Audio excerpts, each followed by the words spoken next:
Sahabat RPK, Anda masih mengikuti program Kalem On Air.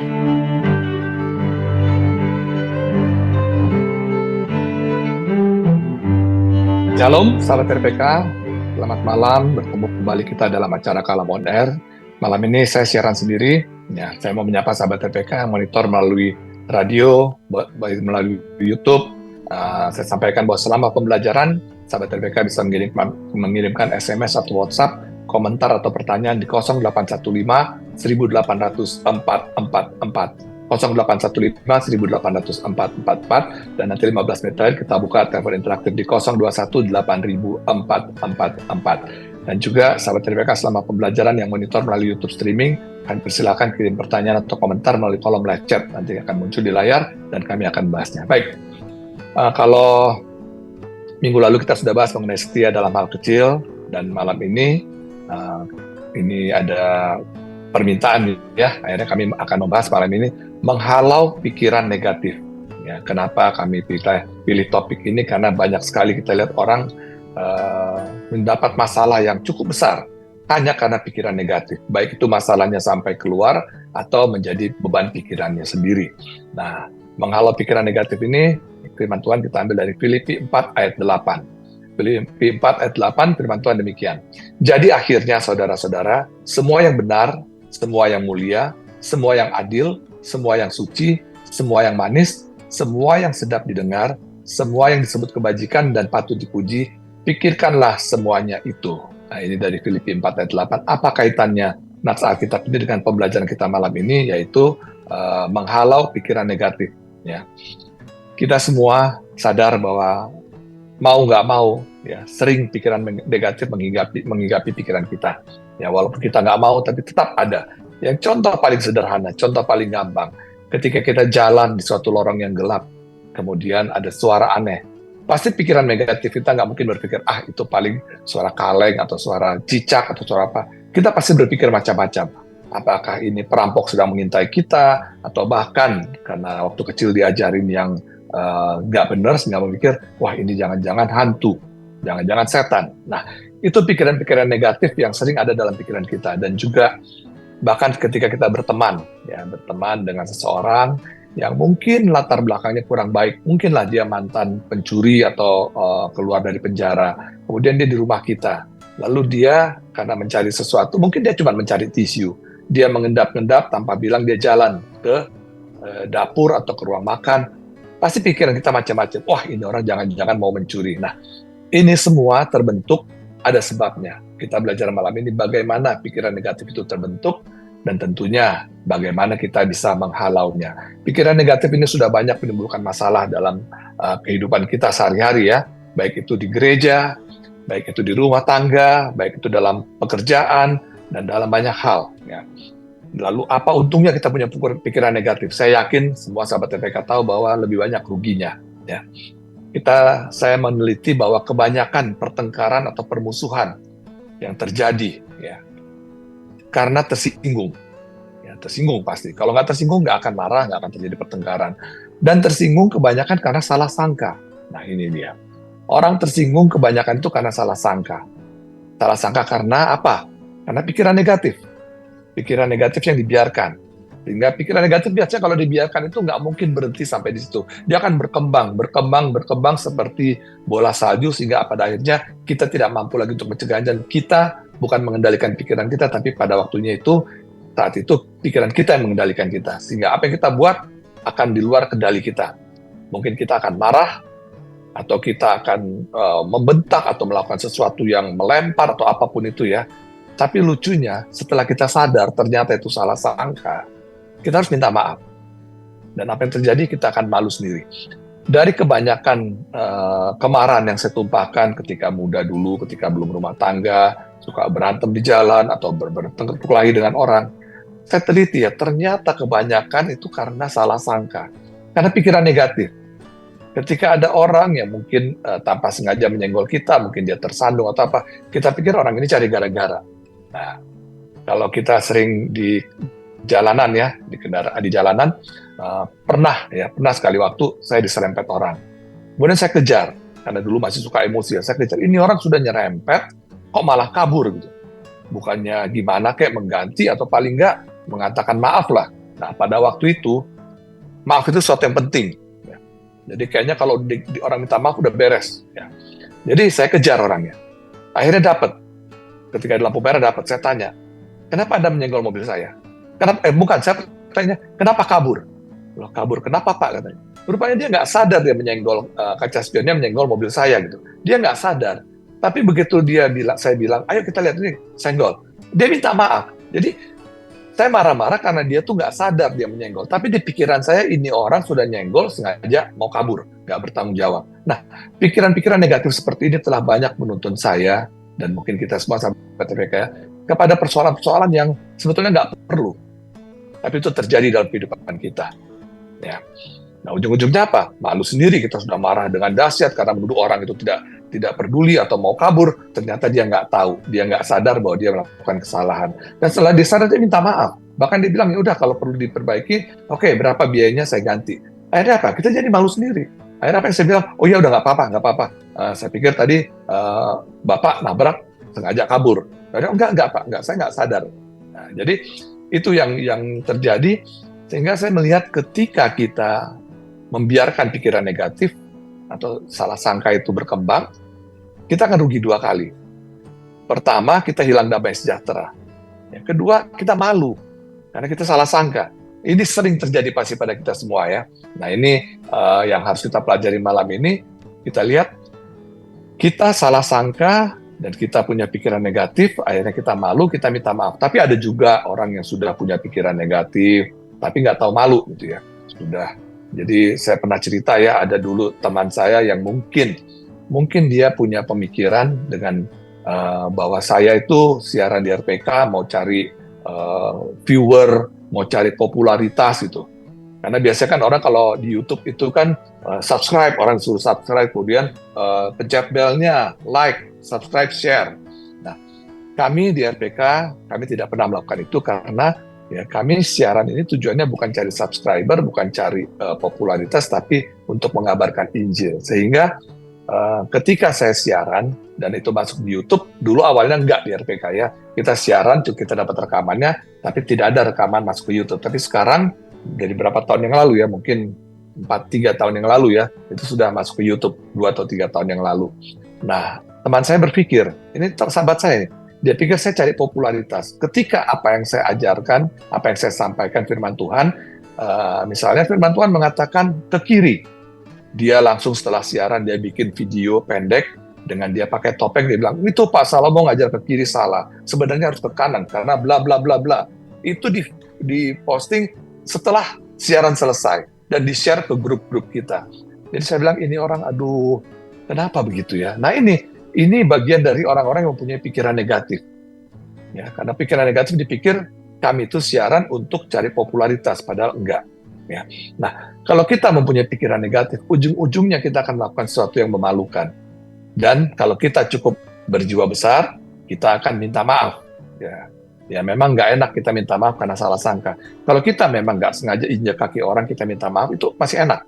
Atau nggak sengaja kita merusak barang orang, dan kita minta maaf, itu masih enak. Tapi karena salah sangka, atau karena kita pikiran negatif, dan kita minta maaf, aduh itu malu sekali. Ya. Jadi, ada nggak orang di dunia ini yang nggak pernah minta maaf? Bukannya karena dia tidak bersalah, bukannya karena dia bukan karena dia tidak minta maaf, bukan karena dia gengsi, bukan. Tapi dia tidak pernah minta maaf karena dia tidak pernah berbuat salah. Kita lihat ya, kalau kita baca dalam Filipi 2 ayat 5-9, ada ternyata orang yang tidak pernah minta maaf. Karena apa? Karena dia tidak pernah berbuat salah. Firman Tuhan demikian, hendaklah kamu dalam hidupmu bersama menaruh pikiran dan perasaan yang terdapat juga dalam Kristus Yesus, yang walaupun dalam rupa Allah, tidak menganggap kesetaraan dengan Allah itu sebagai milik yang harus dipertahankan, melainkan telah mengosongkan dirinya sendiri dan mengambil rupa seorang hamba dan menjadi sama dengan manusia. Dan dalam keadaan sebagai manusia, ia telah merendahkan dirinya dan taat sampai mati, bahkan sampai mati di kayu salib. Itulah sebabnya Allah sangat meninggikan dia dan mengaruniakan kepadanya nama di atas segala nama. Kalau ada sahabat RPK yang pernah menemukan di Alkitab Tuhan Yesus mengatakan maaf, tolong di-share ke saya. Saya nggak ketemu. Tuhan Yesus tidak pernah meminta maaf karena dia tidak pernah bersalah. Dia tidak pernah bersalah karena dia tidak pernah punya pikiran negatif. Dia tidak punya pikiran negatif karena dia merendahkan dirinya. Dia rendah hati. Ya, walaupun dalam rupa Allah tidak menganggap kesetaraan dengan Allah sebagai sesuatu yang harus dipertahankan, melainkan telah merendahkan dirinya dan taat sampai mati, bahkan sampai mati di kayu salib. Jadi Yesus adalah Allah yang menjadi manusia. Allah yang menjadi manusia, dia merendahkan dirinya sampai menjadi manusia, sampai mati di kayu salib. Nah, kalau kita meniru sikap Yesus, kita akan merendahkan diri, dan kita nggak akan pernah punya pikiran negatif, dan kita nggak perlu minta maaf. Kenapa? Karena kita nggak akan berbuat salah. Ya. Jadi memang Alkitab itu teladan yang sempurna. Kita dalam Alkitab akan menemukan bahwa Yesus adalah teladan yang sempurna bagaimana hidup yang berkenan kepada Allah. Saya ulangi sekali lagi bahwa tujuan Allah datang ke dunia dalam rupa manusia, yaitu manusia Kristus Yesus pertama, untuk menyelamatkan manusia, menghapus dosa manusia, dan mati di kayu salib. Yang kedua, untuk menjadi teladan yang sempurna, bagaimana hidup yang berkenan pada Allah. Kita sudah belajar berapa kali ya. Dan yang ketiga adalah untuk membawa kita ke surga. Kenapa hanya Yesus yang bisa membawa kita ke surga? Kenapa hanya Yesus yang bisa membangkitkan kita dari kematian? Kita ini semua akan mati pada akhirnya. Tapi kita akan dibangkitkan sebagai orang percaya.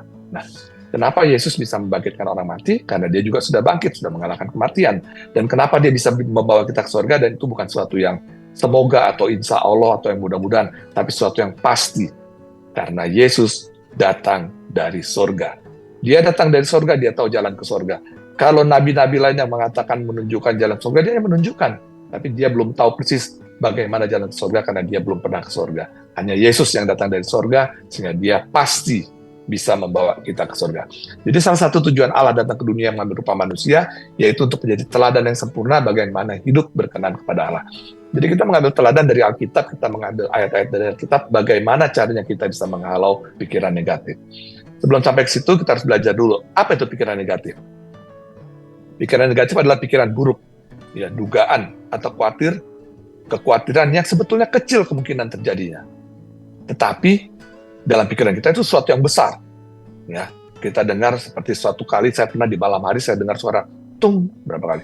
Tung seperti kaleng dipukul-pukul. Loh, ini apa ini? Jangan-jangan ini maling kodenya kepada temannya bahwa orangnya sudah tidur. Jadi dia ketok kaleng, tung berapa kali.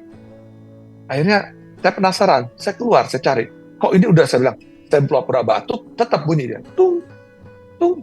Akhirnya saya cari, saya keluar teras, ternyata saya lihat seekor kucing, kepalanya masuk ke dalam kaleng sarden, dan nggak bisa keluar. Sehingga dia jalan mundur, kejeduk, bunyi tuk, kejeduk lagi bunyi tuk, kejeduk benda keras bunyi tuk. Oh itu rupanya. Tapi di pikiran kita kan sudah macam-macam. Sempat saya juga berpikir, wah jangan-jangan ini setan. Jangan-jangan, wah macam-macam di pikiran kita. Nah, ini pikiran-pikiran negatif ini bisa timbul karena ya, kita khawatir. Ya. Bukan hanya kita orang dewasa, apakah hanya kita orang dewasa yang khawatir terhadap punya pikiran negatif? Anak-anak juga. Anak-anak sering ketakutan mendengar suara tertentu, misalnya mendengar suara gagak di malam hari. Wah, dia ketakutan, katanya bakal ada orang yang meninggal. Karena dia pernah baca atau dia pernah diajarkan atau dikasih orang bahwa kalau ada suara burung seperti ini pada malam hari akan ada orang yang meninggal. Dan bagi orang-orang yang belum mengenal Yesus, ya meninggal itu sesuatu yang mengerikan. Kita akan lanjutkan setelah break yang satu ini.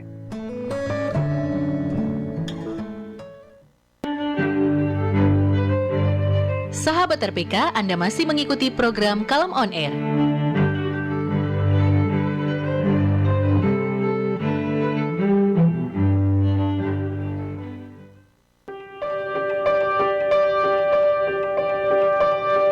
Ketika kedukaan datang menghampiri, sahabat duka Maranatha siap melayani dengan segenap hati. Bertempat di Rumah Duka Vokasi Maradian, kilometer 24, Kafling 1 dan 2, Taman Pulau Gebang, Cakung, Jakarta Timur. Sahabat duka Maranatha menyediakan berbagai jenis peti jenazah, ambulans, tanah makam, kremasi, formalin, memandikan dan make up jenazah, hingga video, foto, musik, serta catering adat dan nasional. Dengan operasional 24 jam, sahabat duka Maranatha melayani kedukaan di Jabodetabek, baik di rumah ataupun di rumah duka, serta pengiriman kargo ke seluruh Nusantara. Info lebih lanjut hubungi 0813 1874 6087 atau 0852 8313 7614 atau 0812 1046 9970. Sahabat Duka Maranatha, mengubah kepanikan menjadi ketenangan. We satisfy your soul thirst and harmonize your life. 96.3 RPK FM.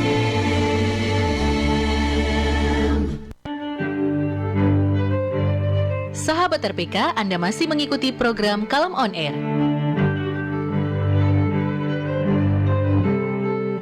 Ya, kita lanjutkan sahabat RPK. Nah, tema kita malam ini menghalau pikiran negatif. Sahabat RPK, kami persilakan sama pembelajaran mengirim SMS atau WhatsApp, pertanyaan atau komentar di 0815 1800 444. 0815 1800 444. Kita lanjutkan pembelajaran kita. Nah, jadi pikiran negatif itu bisa timbul karena kita mendengar sesuatu, atau karena kita melihat sesuatu, atau karena kita merasakan sesuatu. Bisa kita karena dia kata orang, kalau tempat-tempat tertentu kerasa ada angin, kita bulu kuduk kita berdiri, tandanya ada setan.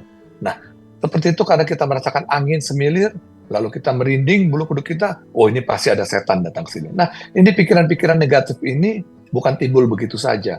Karena saya punya anak putri dua orang putri, mereka dari kecil, kalau di rumah kami, kamar itu di atas, di bawah itu ruang tamu, ruang makan, semua, di bawah nggak ada kamar. Jadi kalau dari atas dia mau ke dapur, waktu kecil pun mereka jalan, mau tengah malam mereka ke dapur sendiri. Nggak ada rasa takut. Kenapa? Karena kami tidak pernah menakut-nakutin dia. Jadi kalau banyak anak-anak yang ditakutin dengan misalnya nggak mau makan, oh nanti dimakan kalong wewe loh, seperti itu. Atau nanti kamu dikejar setan atau apa gitu. Sehingga anak-anak ini punya rasa takut terhadap sesuatu yang memang nggak ada. Nah, ini yang sering ditanamkan kepada anak-anak sehingga mereka menjadi penakut. Nah, kami lihat anak kami nggak ada rasa takut dia. Saya sendiri bingung kok dia malam-malam mau ngambil minum, dia ke dapur sendiri. Padahal itu cukup jauh. Lalu naik lagi ke kamar dengan tenangnya dia kunci pintu. Nggak ada pikiran macam-macam. Nah, ini. Jadi, pikiran negatif itu bisa timbul karena latar belakang kita. Gimana didikan kita, gimana keluarga kita. Dan juga bisa dari luar ya. Saya pernah tahu bahwa saya langganan ada yang namanya Spotify ya. Dulu pakai yang nggak berbayar. Jadi ketika mau tidur dengar musiknya enak, tapi iklan setan, iklan suara angin, suara setan bikin orang jadi serem gitu. Saya bilang, ini buat orang-orang yang memang ketakutan kan akan matikan itu radio atau aplikasi, atau beri yang premium supaya dia nggak dapat lagi iklan-iklan aneh itu. Nah, itu bisa karena pendengaran kita, karena latar belakang kita. Nah, kemudian kalau kita lihat, pikiran negatif ini bisa bisa datang kepada. Apakah orang percaya masih bisa punya pikiran negatif? Bisa. Orang yang tidak percaya, apalagi. Ya. Nah, kemudian orang dewasa atau anak-anak bisa. Orang dewasa secara fisik, tapi tidak dewasa secara rohani, itu akan menjadi orang yang penakut sekali. Pokoknya pikirannya kalau udah keluar rumah malam-malam dia ketakutan. Tapi kalau orang yang dewasa secara rohani, jadi begini ya, kita pernah bahas dulu, tapi nggak apa-apa saya ulang sekali lagi. Apa itu dewasa rohani? Apa itu kanak-kanak rohani? Jadi rupanya ukuran kedewasaan rohani seorang percaya, seorang Kristen, itu diukur bukan dari usia, bukan dari berapa lama dia melayani Tuhan, bukan sudah berapa lama dia jadi orang Kristen, sudah berapa banyak dia berkhotbah, bukan juga dari apa jabatannya di gereja. Tetapi ternyata kedewasaan rohani seseorang percaya diukur dari seberapa dalam pengenalannya akan Tuhan dan Allah yang benar, yaitu Tuhan Yesus. Ketika kita mengenal Tuhan Yesus dengan benar, kita nggak akan ada rasa takut. Kita tidak akan ada rasa khawatir. Ya. Kalau kita tidak mengenal Tuhan, kita pikir Tuhan itu meninggalkan kita pikir Tuhan itu kejam atau segala macam yang jelek-jelek, kita akan sering khawatir, kita akan sering ketakutan. Jadi, siapa saja orang-orang yang bisa dihinggapi pikiran negatif, semua orang bisa. Bisa orang dewasa atau orang anak-anak. Ya, atau seorang anak-anak. Kemudian, kapan pikiran negatif itu datang? Yang paling sering pikiran negatif datang ketika kita menghadapi suatu masalah. Ketika kita terpuruk, ketika kita tersudut. Nah, ini pikiran negatif sering datang. Ya. Ketika anak kita nggak pulang, pikiran negatif macam-macam. Wah, jangan-jangan dia sudah mabuk-mabukan sama teman-temannya. Jangan-jangan dia sudah dugem. Jangan-jangan dia main biliar atau apa segala macam. Nah, Ini saya pernah ditanya sama teman saya, kamu punya 2 orang anak gadis, kamu nggak khawatir? Saya bilang, khawatir apa? Emangnya kalau saya khawatir, ada yang berubah? Jadi kamu gimana menyikapi anak-anakmu kalau terlambat pulang? Ya saya tahu, saya bisa menjaga anak saya berapa jam sih sehari. Dia bisa dalam kendali saya berapa jam sehari. Terus sisanya bagaimana? Serahkan pada Tuhan. Serahkan pada Tuhan, yang penting anak-anak kita tanamkan nilai-nilai kekristenan yang benar, sehingga dia tidak mudah untuk berpaling dari ajaran-ajaran yang benar, dan tidak mudah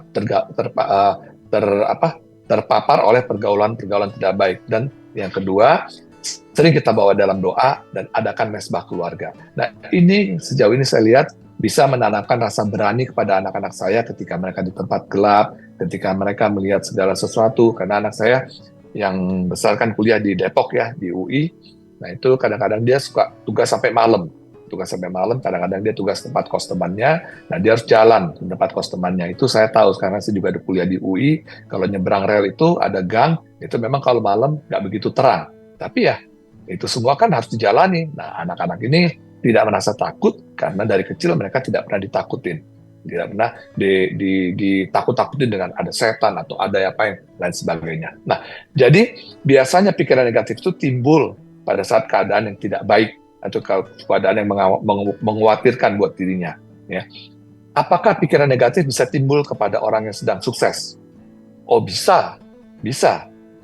Ketika dia sukses, dia punya uang banyak, temannya datang ke rumah, pikiran negatif bilang, ini paling mau minjem duit. Nah, itu bisa terjadi pada orang yang sedang sukses, yang sedang kaya raya. Bisa juga, pikiran negatif bisa menghinggapi siapa aja. Jadi, kita belajar nanti bagaimana supaya pikiran negatif itu tidak datang kepada pikiran kita, sehingga kita bisa menikmati hidup ini lebih baik. Dan ada juga orang yang, saya katakan SMS ya, hidupnya SMS. Senang melihat orang susah dan susah melihat orang senang. Nah, orang yang gini yang paling sering dihinggapi dengan pikiran negatif. Ya. Lalu, di mana letak pikiran negatif itu? Ya, jangan kita katakan di otak buat berpikir, tapi pikiran negatif itu ada di hati kita. Karena dari hati itu terpancar kehidupan, atau dari hati itu juga terpancar kematian. Apa yang kita pancarkan keluar dari diri kita, apakah itu kehidupan atau kematian, tergantung apa isi hati kita. Makanya Tuhan mengatakan, jagalah hatimu dengan segala kewaspadaan, karena dari sana terpancar kehidupan. Ya. Nah, setelah kita belajar tadi dengan apa itu pikiran negatif, kemudian siapa yang bisa dihinggapi pikiran negatif, kapan pikiran negatif datang, dan di mana letaknya pikiran negatif. Setelah kita tahu ini semua, kita tentu akan bisa melokalisir masalahnya di mana, dan kita bisa mencari jalan keluarnya. Lalu sebabnya, tadi kita sudah belajar sebabnya orang punya pikiran negatif adalah karena ketakutan atau khawatir, atau tersaingi. Ya, dia merasa terancam kalau ada orang yang bisa berprestasi. Dia merasa tersaingi sehingga dia takut dan khawatir. Nah, ini orang-orang yang saya bilang senang melihat orang susah dan susah melihat orang senang. Lalu, misalnya ada kepahitan.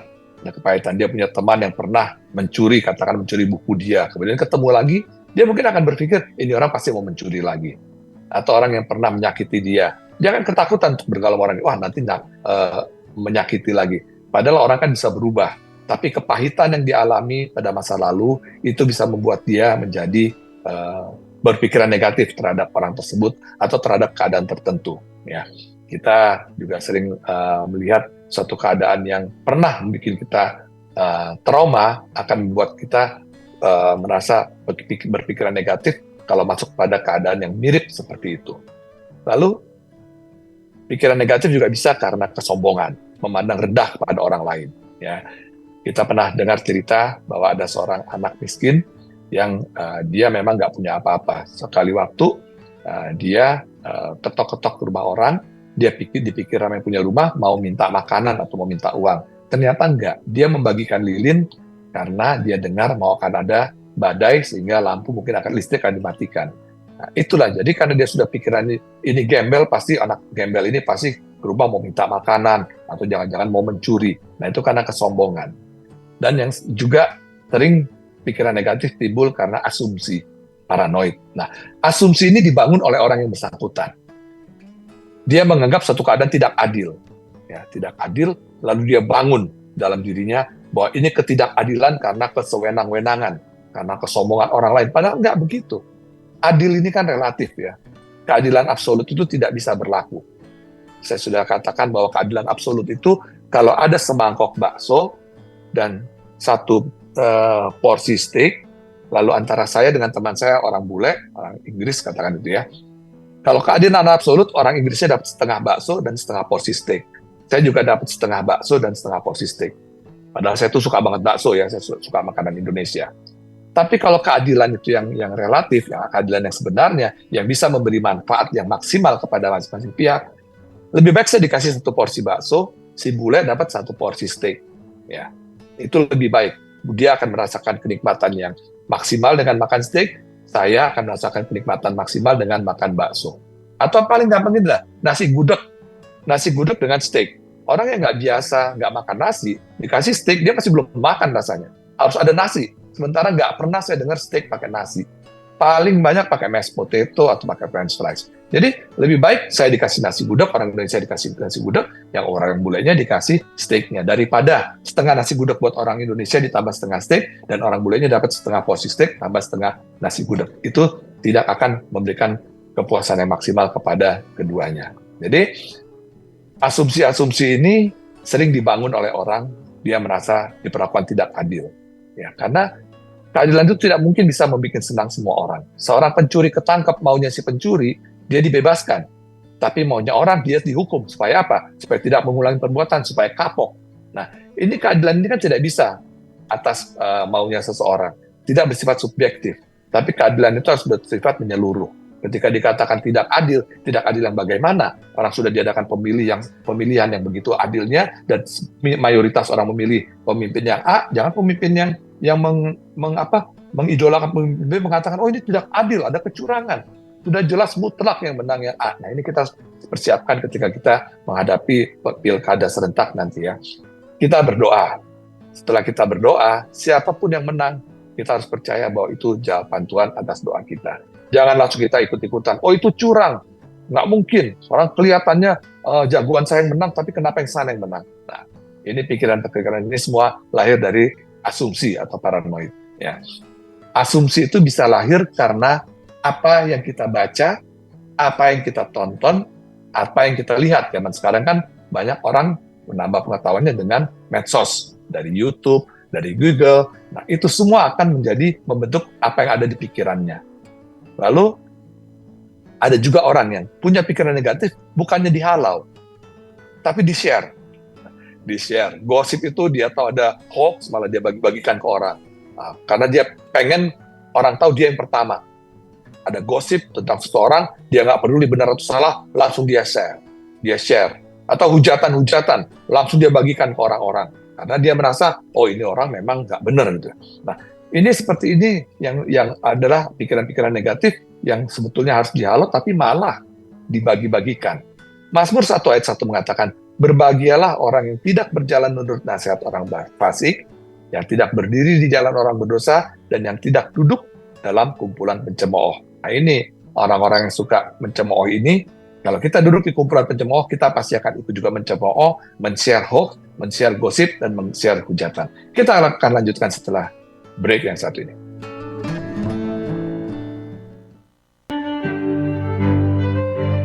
Sahabat RPK, Anda masih mengikuti program Kalem On Air.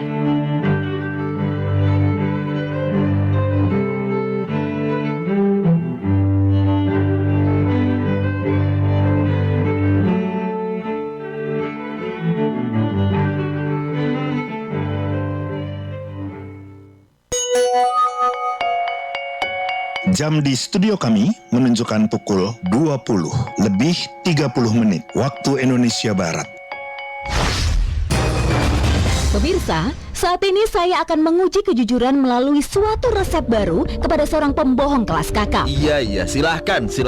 Konon tidak ada yang bisa berbohong saat cobain mie sedap goreng resep baru ini. Saya tantang Anda untuk mencobanya. Saya terima tantangannya. Jadi, bagaimana rasa mie sedap goreng resep baru? Kenapa rasanya sedap banget gini? Gak mungkin bisa bohong nih. Ini rasanya Ya, bagaimana rasanya? Apakah bisa dijelaskan? sedap banget. Mie-nya makin kenyal, terasa penuh di mulut. Bawang gorengnya makin crunchy, kriuk pal. Gimana? Apakah masih bisa berbohong? Kali ini saya nggak mungkin bisa bohong. Soal rasa, mie sedap goreng resep baru emang bikin lidah nggak bisa bohong. Nah makanya, kalian juga harus cobain mie sedap goreng resep baru. Pembohong kelas kakap kita aja kalap. Buruan beli dari Wings Food. 96.3 RPK FM Jakarta. Sahabat RPK, Anda masih mengikuti program Kalem On Air.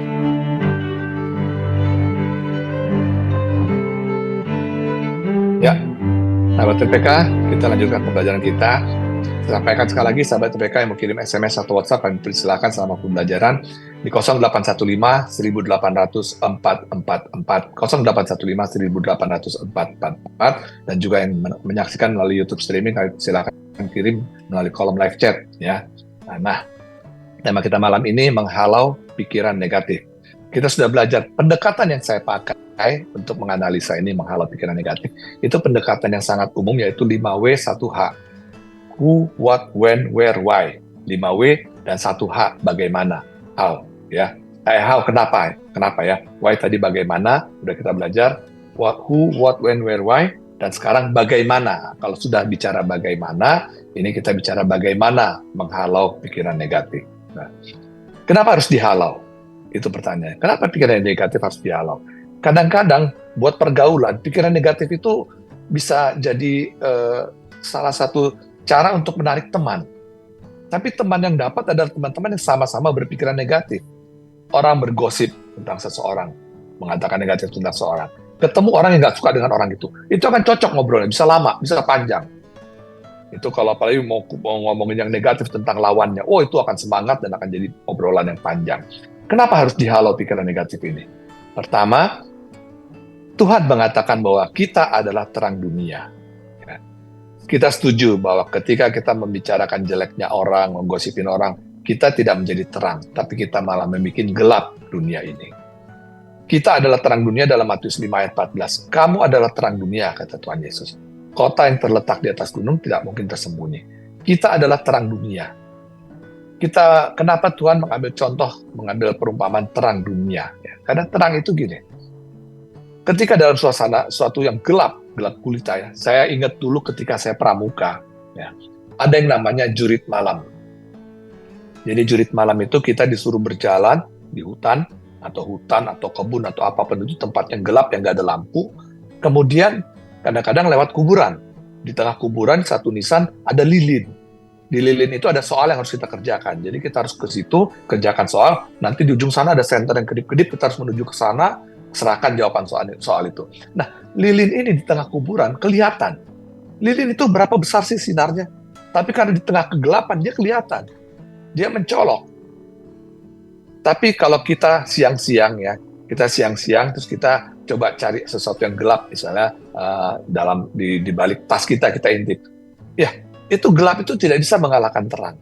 Tapi terang akan dengan mudah kelihatan dalam gelap. Jadi Tuhan mengatakan kita adalah terang dunia. Artinya apa? Kita akan harus menjadi terang buat orang lain. Ya, jangan membuat gelap. Jangan bikin sesuatu itu menjadi lebih gelap, tapi harus bikin sesuatu menjadi terang. Jadi kenapa harus dihalau pikiran negatif? Karena kita adalah terang dunia. Pikiran negatif itu identik dengan kegelapan. Itu pasti. Ya. Lalu bagaimana cara kita supaya kita bisa menghalau pikiran negatif? Kalau kita adalah terang dunia, ya kita lihat begini. Saya pernah ambil perumpamaan ya, kadang-kadang orang menghilangkan kebiasaan buruk, katanya harus dibersihkan dulu hatinya, baru diisi dengan yang baik. Saya lebih percaya pendekatan bahwa seperti air teh dalam satu gelas. Kalau kita mau menjadikan air teh yang coklat tua menjadi bening, ada dua cara. Pertama, buang airnya dulu, setelah kosong gelasnya isi air putih. Pasti jadi bening. Atau cara kedua, mungkin karena kita tidak bisa membuang, misalnya airnya itu ada di gentong lah gitu, membalikkan gentongnya susah. Caranya gimana? Ya isikan air sebanyak mungkin. Sehingga akhirnya air itu menjadi bening. Nah, ini juga berlaku juga demikian. Dengan pikiran negatif, bagaimana kita menghilangkan pikiran negatif? Ya, kita lihat bahwa ayat nats Alkitab kita hari ini, jadi akhirnya saudara-saudara semua yang benar, semua yang mulia, semua yang adil, semua yang suci, semua yang manis, semua yang sedap dengar, semua yang disebut kebajikan dan patut dipuji, pikirkanlah semuanya itu. Nah, isi pikiran kita dengan pikiran positif. Itu tadi Filipi 4 ayat 8. Jadi ketika kita punya pikiran negatif, isi dengan pikiran positif, isi dengan firman Tuhan. Pikirkan apa yang baik, apa yang benar, apa yang mulia, pikir apa yang suci, apa yang manis, semua yang sedap didengar, dan semua yang disebut kebajikan, dan patut dipuji. Kita harus pikirkan itu semua. Jangan pikirkan yang tidak suci, jangan pikirkan yang pahit-pahit, yang serem-serem, jangan pikirkan yang tidak adil, jangan pikirkan sesuatu yang tidak mulia.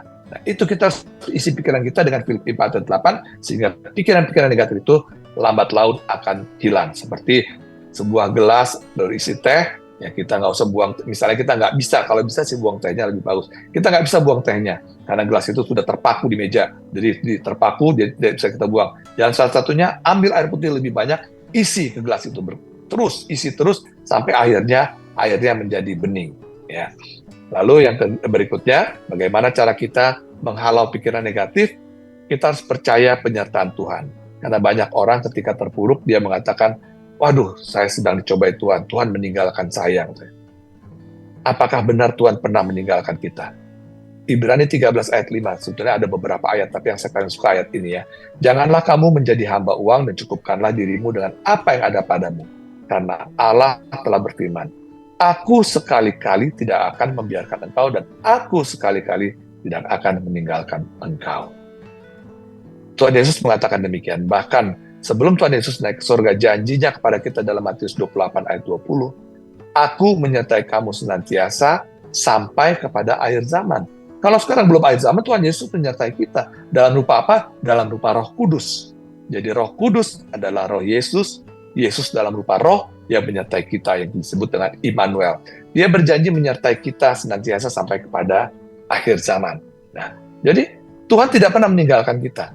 Kalau kita terasa jauh dari Tuhan, itu bukan Tuhan meninggalkan kita, tapi kita yang meninggalkan Tuhan. Jadi harusnya kita yang kembali kepada Tuhan. Karena ada gini ya, ada satu kelompok komunitas ya, saya udah buka aja lah. Ada suatu gereja, kemudian ada sekelompok orang yang merasa, ya dia punya pikiran negatif, dia merasa tidak adil, akhirnya dia keluar dari gereja, dia pindah ke gereja lain. Lalu di luar dia teriak-teriak, bilang, itu gereja gimana sih? Kok kami nggak dirangkul? Kok kami nggak diundang? Kok kami nggak diajak untuk kembali? Loh, saya ingat firman Tuhan dari Alkitab, cerita seorang anak yang lari dari bapaknya. Dia minta warisannya, diberikan bapaknya, kemudian dia pergi, berfoya-foya, akhirnya uangnya habis, dan dia berakhir bekerja pada peternakan babi. Dia mau makan ampas makanan babi aja nggak bisa. Dan dia sadar, dia menyesal, dia kembali kepada bapaknya. Bukan bapaknya yang datang ke kandang babi ngambil dia, bukan. Dia harus kembali kepada bapaknya. Dan ketika dia kembali, bapaknya menyambut dia bukan dengan, udah kamu mandi dulu yang bersih, nanti baru peluk papa. Enggak. Bapaknya menyongsong dia ketika dia masih di jalan, dan bapaknya dengan tentunya papanya ini seorang raja yang pakaiannya bagus, tentunya dia pakaiannya bagus dan bersih, wangi.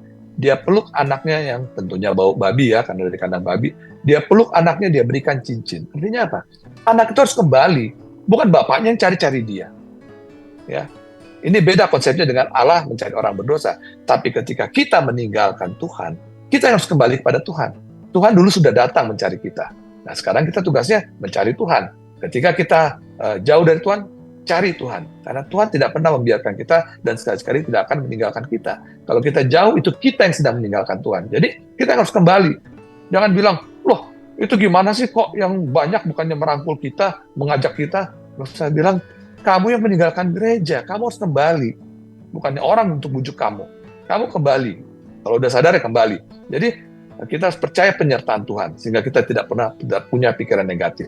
Ketika kita mengalami satu masalah, yang kita percaya bukan Tuhan sedang meninggalkan kita, tapi kita sedang diproses untuk naik satu tingkat lagi menjadi pribadi yang lebih, ya, semakin serupa Kristus. Seperti itu. Jadi, sahabat LPK, kita harus percaya penyertaan Tuhan. Itu salah satu cara, ya, tahapan-tahapan untuk kita kembali mampu untuk menghalau pikiran negatif, sehingga pikiran-pikiran kita positif. Yang berikutnya, Kita harus percaya bahwa rancangan Tuhan untuk kita adalah rancangan yang terbaik, rancangan damai sejahtera, dan bukan rancangan kecelakaan. Firman Tuhan dalam Yeremia 29 ayat 11, sebab aku ini mengetahui rancangan-rancangan apa yang ada padaku mengenai kamu. Demikianlah firman Tuhan, yaitu rancangan damai sejahtera dan bukan rancangan kecelakaan, untuk memberikan kepadamu hari depan yang penuh harapan. Jadi, ketika kita mengalami sesuatu yang buruk, itu bukan rancangan Tuhan. Rancangan Tuhan damai sejahtera. Tapi kita manusia yang diberi kehendak bebas, sering kita lari dari Tuhan, menjauh dari Tuhan, mengandalkan kekuatan kita, sehingga kita mengalami sesuatu yang di luar rancangan Tuhan, yaitu musibah, malapetaka, kecelakaan, sakit penyakit, dan lain sebagainya. Tetapi kalau kita tetap dekat kepada Tuhan, rancangan Tuhan akan terjadi pada diri kita, yaitu rancangan damai sejahtera dan bukan rancangan kecelakaan, dan memberikan kepada kita hari depan yang penuh harapan. Dan berikutnya, isi pikiran kita dengan doa dan firman Tuhan, sehingga kita tidak takut dan khawatir. Matius 6 ayat 27 mengatakan, siapakah di antara kamu yang karena kekhawatirannya dapat menambahkan sehasta saja pada jalan hidupnya. Jadi kita isi pikiran kita dengan berdoa dan membaca firman Tuhan. Dan kita membaca firman Tuhan, kita tahu kebenaran. Ya. Dan di mana ada kebenaran, di situ akan tumbuh damai sejahtera. Itu Yesaya 30:17. Jadi isi pikiran kita dengan doa dan firman Tuhan. Lalu berikutnya setelah kita isi pikiran kita dengan doa dan firman Tuhan, ya kita harus terus meneliti firman Tuhan. Kenapa? Kalau kita hanya membaca dan tidak meneliti firman Tuhan, kita tidak akan bisa melakukannya dengan benar. Amanat agung Tuhan Yesus bukan sampai tahap kita hafal firman Tuhan. Bukan sampai tahap kita membaca firman Tuhan. Bukan sampai tahap kita mengerti firman Tuhan. Memang itu perlu, itu baik.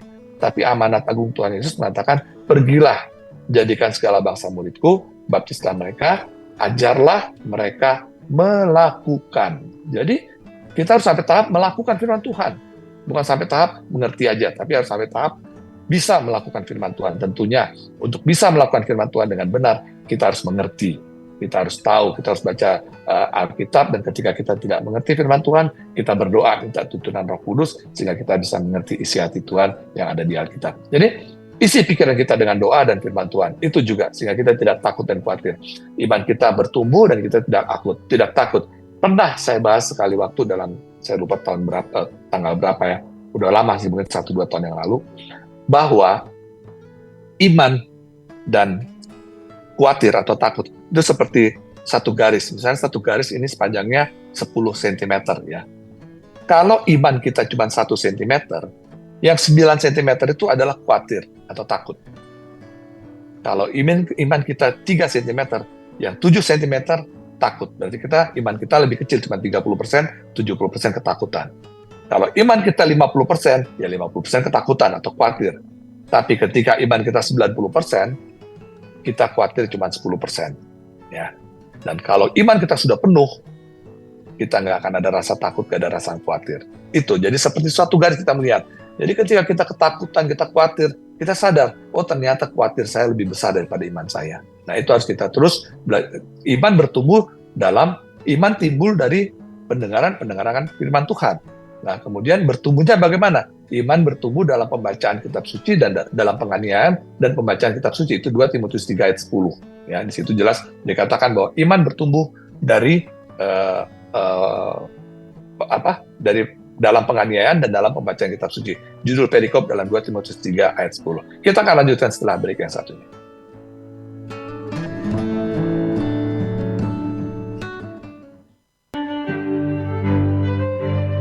Sahabat RPK, Anda masih mengikuti program Kalem On Air.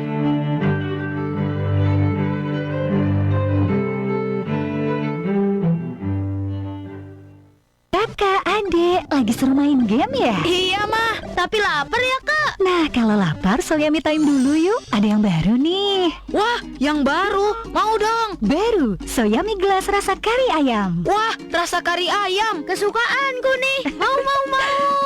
Aku bikin sendiri ya mah. Kan bikinnya praktis, tinggal seduh air panas. Iya dong, tinggal tunggu 2 menit langsung jadi deh. Aroma karinya bikin ngiler. Ditambah minyak kenyal dan ada topping keras-kerasnya. Enak banget ya. Yummy banget buah karinya. Soyami gelas juga baik untuk anak-anak karena ada serat dan proteinnya loh. Praktis dan bikin kenyang. Iya, bisa lanjut main deh. Yeay, Ade menang. Nih hadiahnya. Wih, soya mie gelas lagi. Asik. Soya mie gelas rasa kari ayam. Hangat kuah karinya. Soya mie dari Wings Food. 96.3 RPK FM Jakarta. Sahabat RPK, Anda masih mengikuti program Kalem On Air.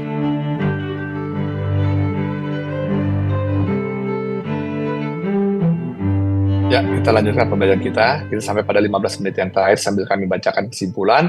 Kami sampaikan pada sahabat RPK yang mau kirim SMS WhatsApp, kami masih tunggu di 0815 1800 444, dan juga yang mau telepon interaktif kami persilakan di 021 8000 444. 021 8000 444. Oke, kita lanjutkan pembelajaran kita yang menghalau pikiran negatif. Tadi kita sudah sampai pada isi pikiran dengan doa dan firman Tuhan. Lalu berikutnya setelah kita belajar firman Tuhan, mengerti, tentunya kita melakukannya dan kita harus mengajarkannya, harus membagikannya, mengajarkan firman Tuhan kepada orang-orang sekeliling kita, terutama kepada keluarga kita. Karena firman Tuhan mengatakan bahwa Ulangan 6 ayat 7, haruslah engkau mengajarkannya berulang-ulang kepada anak-anakmu dan bicarakannya apabila engkau duduk di rumahmu, apabila engkau sedang dalam perjalanan, apabila engkau berbaring, dan apabila engkau bangun. Jadi sepanjang waktu kita harus mengajarkan firman Tuhan, terutama kepada keluarga kita. Kalau kita punya waktu dan punya kesempatan, kita harus mengajarkan firman Tuhan juga kepada orang-orang yang belum mengenal Tuhan Yesus. Karena dengan mengajarkan firman Tuhan, maka kita juga akan semakin paham dan semakin ingat dan semakin mengerti. Dan kita akan melakukannya akan lebih baik lagi. Jadi kesimpulannya, kapan iblis atau setan bisa mendominasi kehidupan kita? Karena ketika kita berpikiran negatif, itu pikiran kita sedang didominasi oleh iblis atau setan, ya. Kapan itu? Kita sudah berdoa dan sudah baca firman Tuhan. Tapi kenapa kita masih punya pikiran negatif?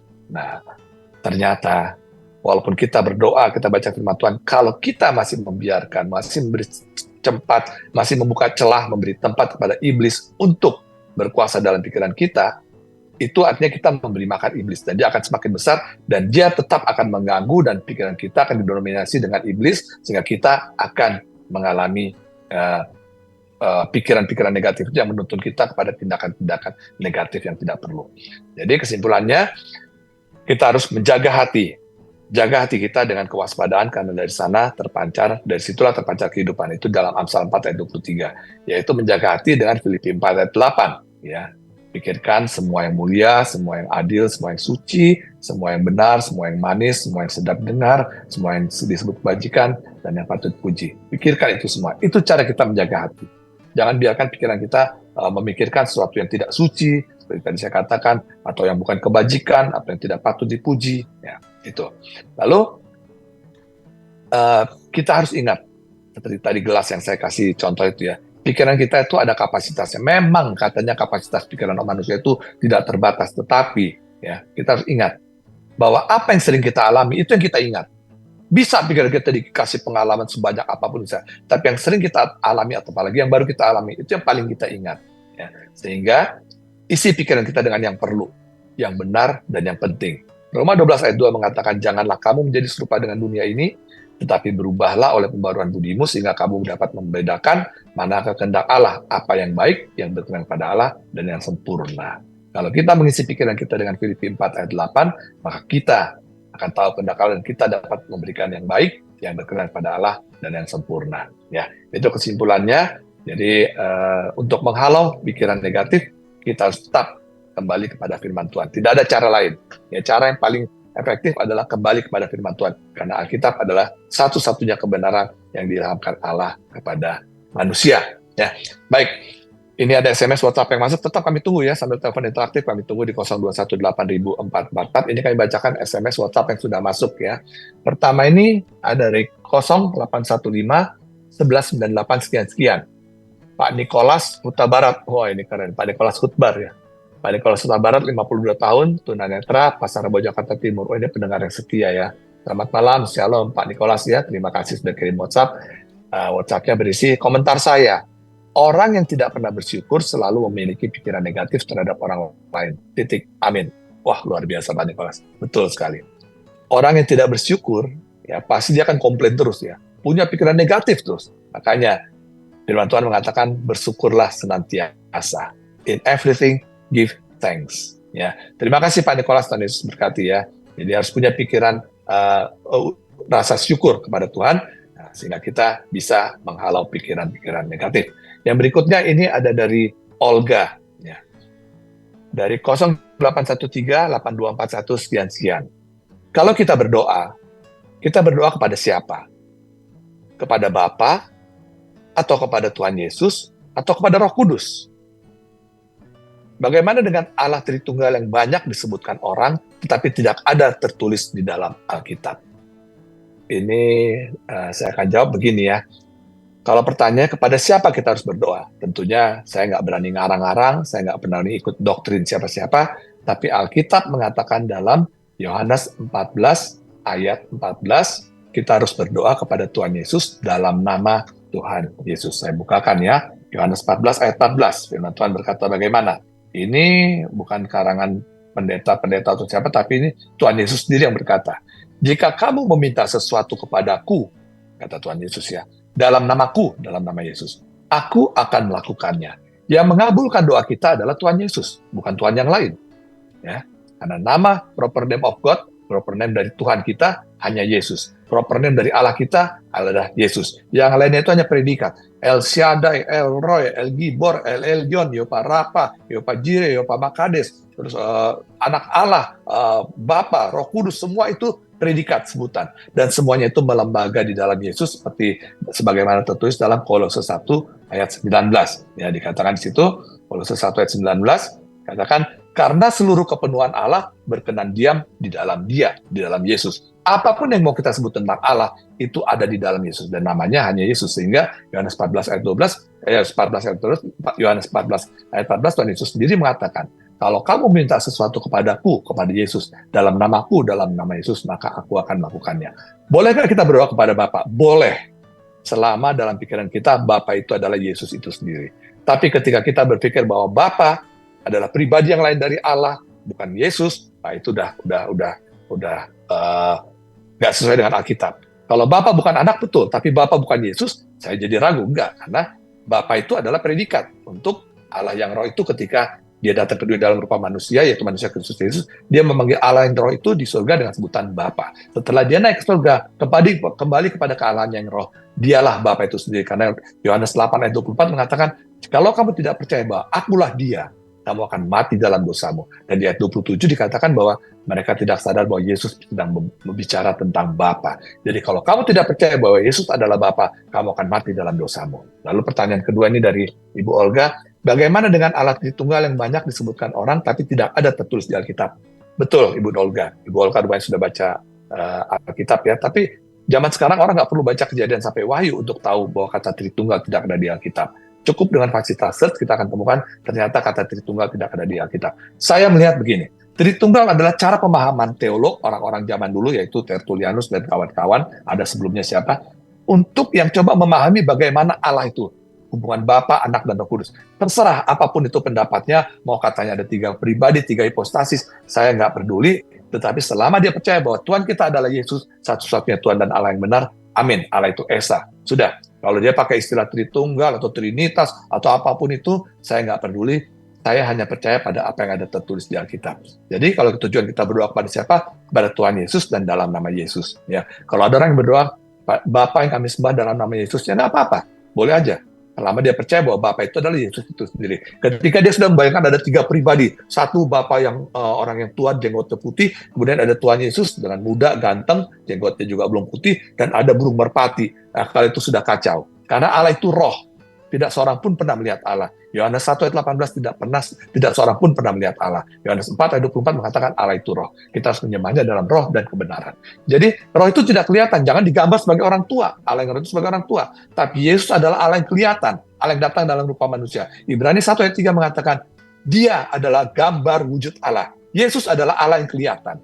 Ya, jadi nggak usah gambar-gambarkan aneh-aneh deh. Ada 3, ada 4, ada 5. Nggak seperti itu. Jadi Allah kita itu Esa, dan namanya Yesus. Sesederhana itu. Saya tanya beberapa anak sekolah minggu. Saya pernah kemarin naik taksi, saya tanya, Bapak gereja di mana? Disebutkan satu gereja. Pak, Tuhan Bapak ada berapa? Ada 1. Namanya siapa? Yesus. Benar seperti anak sekolah minggu. Tapi kalau saya tanya orang sekolah teologi, mau itu S1, S2, S3, Tuhan kita ada berapa? Oh, Allah itu begini. Allah itu adalah sesuatu yang di luar jangkauan pikiran manusia. Dia punya pikiran, dia punya kehendak, dia punya ini, dia punya firman. Jadi dia itu, panjang sekali penjelasannya. Jadi saya lihat makin sekolah makin tinggi kok makin bingung gitu. Saya melihat bahwa Alkitab itu sudah lebih dari cukup mengajarkan kita siapa Allah yang benar. Nah, kedewasaan rohani seseorang diukur dari seberapa dalam pengenalannya akan Tuhan dan Allah yang benar. Selanjutnya ini sudah ada warning, sudah sampai. Oke, tinggal 4 menit. Ya, terima kasih kepada Ibu Olga. Ya, di 0813-8241 sekian. Berikutnya, Ibu Marce, 0812-9418 sekian. Shalom. Tanpa bantuan Roh Kudus, mungkin tidak mudah untuk kita selalu berpikiran positif. Untuk inilah doaku setiap hari, kiranya Tuhan menggantikan segala pikiran negatif, segala ketakutan dan kekhawatiran diganti dengan damai sejahtera. Amin. Luar biasa Ibu Marce, betul. Kita perlu tuntunan Roh Kudus. Itu tadi saya katakan bahwa Tuhan tidak pernah meninggalkan kita. Tuhan Yesus menyertai kita sampai kepada akhir zaman. Dalam rupa apa? Dalam rupa Roh Kudus. Karena tanpa dalam rupa Roh Kudus, tanpa dalam rupa Roh, Yesus dalam kedagingannya tidak bisa menyertai saya di Jakarta, tidak bisa menyertai Ibu Olga mungkin lagi di Manado, atau Ibu Marce di mana, atau Pak Nicholas dalam waktu yang bersamaan. Karena dia terbatas ruang dan waktu, sehingga dia naik ke surga, kembali kepada kealahan yang roh, kemudian dia menyertai kita, dia datang kembali dalam rupa Roh Kudus. Roh Kudus itu seperti angin. Dia memenuhi segala sesuatu, dia bisa berada di mana saja dalam waktu yang bersamaan. Dia bisa ada di hati saya dalam waktu sekarang ini, di hati Ibu Olga, di hati Ibu Marce, atau di hati Pak Nicholas, atau Om Herman, atau siapapun sahabat RPK yang lainnya. Itu bisa dalam waktu yang bersamaan, dia ada di beberapa tempat. Itu namanya, itu yang disebut Roh Kudus. Maka Tuhan mengatakan, dia akan menyertai kita senantiasa sampai akhir zaman. Tuhan Yesus tidak pernah bohong, dia menyertai kita dalam rupa Roh Kudus. Sesederhana itu sebetulnya memahami kealahan kita. Tuhan dan Allah kita yang benar itu adalah Roh. Dan dia datang ke dunia mengambil rupa manusia, setelah selesai dengan karya penyelamatan, dia kembali kepada kealahan yang Roh itu arti dari kata duduk di sebelah kanan Allah, berdiri di sebelah kanan Allah, yang ada di pangkuan Allah. Ya, itu bukan berarti kadang-kadang berdiri, kadang-kadang duduk, kadang-kadang di paku, enggak. Tapi itu semuanya Yesus, dia kembali kepada kealahan yang Roh itu, karena Allah itu Roh. Dari perjanjian lama dikatakan Allah itu Roh. Roh Allah melayang-layang, Kejadian 1 ayat 2, dan di perjanjian baru juga Yohanes 4 ayat 24 dikatakan Allah itu Roh. Dan tidak seorang pun pernah melihat Roh, karena Roh itu tidak kelihatan. Roh itu seperti angin, ya. Kita tidak bisa melihatnya, tapi kita bisa merasakannya, dan dia sudah menyatakan diri dalam rupa manusia, yaitu manusia Kristus Yesus. Itu yang bisa saya sampaikan.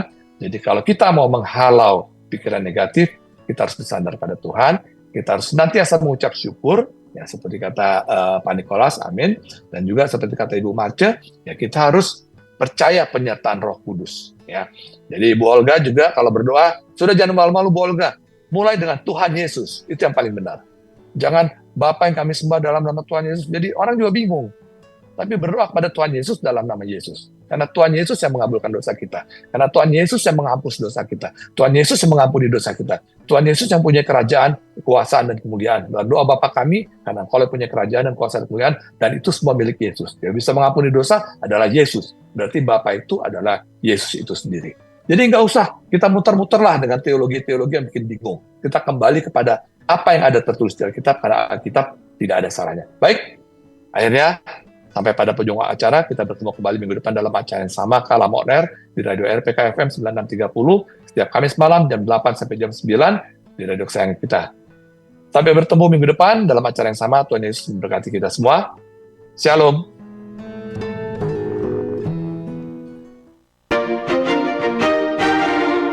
Demikian tadi sahabat RPK, program Kalam On Air. Kiranya program ini memberkati kita semua.